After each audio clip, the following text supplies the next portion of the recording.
தியானம்ன்றது ஒரு ரூமுக்குள்ளே போய் உட்காந்துக்கின்னு கண்ணை மூடிக்கின்னு உட்கார்றது தியானமே கிடையாது.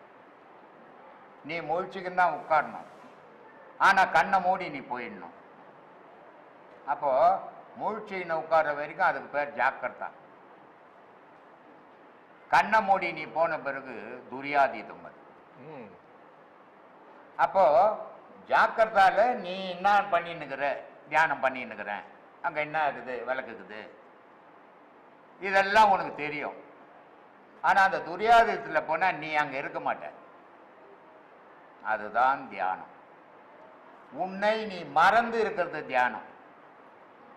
உன்னை நீ நினைவில் வச்சுக்கிறது தியானம் இல்லை. அது ஒரு மனசுக்கு ஒரு ஓய்வு கொடுக்குறது. அங்கே உட்காந்துக்கின்னு நம்ம பொண்ணு வேலைக்கு போகணுமே, பைக்கில் இட்டு போய் விடணுமே, ஐயோ இங்கே மணி ஆகிடுமா, என்ன எவ்வளோ நேரம் உட்காந்துங்கிறமா, டைம் என்ன ஆச்சுன்னு தெரியலையே அப்படின்னு யோசிச்சுன்னு கண்ணை மூடிக்கினே உட்காந்துங்கிறது தியானம். உலகமே இல்லைன்னு நீ இருக்கிற பாரு, அதுதான் தியானம். அதனால தான் சொன்னான் தியானம் என்னன்னா உன்னை தானம் பண்ணினான்டா கடவுளுக்கு. அப்போ உன்னையே கடவுளுக்கு தானம் பண்ண பிறகு நீ இருப்பியா?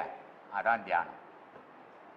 நீ உட்காந்துக்கின்னு எல்லாம் செயலையும் செய்துன்னு இருக்கிறது தியானமே கிடையாது.